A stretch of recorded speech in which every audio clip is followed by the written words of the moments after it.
Watu wengi wananiuliza swali, kwa nini Samueli alikuwa ni mtumishi na mganga nenda kwenye kaburi lake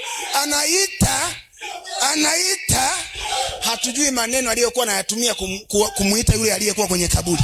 Biblia haijasema, lakini maneno ya mbele Biblia inasema hivi, mwanamke yule akaona mzee anazuka.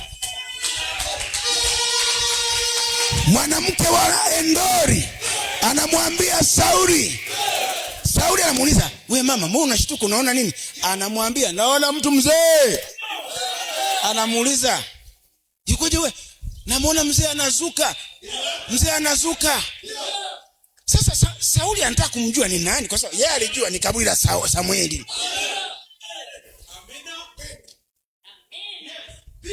Mganga hakumjua ni nani, ila alisema tu ni mzee tu anazuka. Sasa swali kwamba kwa nini wewe mtumishi aliamka? Yule sio Samueli, alikuwa Samueli feki. Sikiliza, familia spirit, roho yenu ya kifamilia, pepo lenu la ukoo wenu linatumia sura ya Samueli kukuambia mambo yako. Unaona?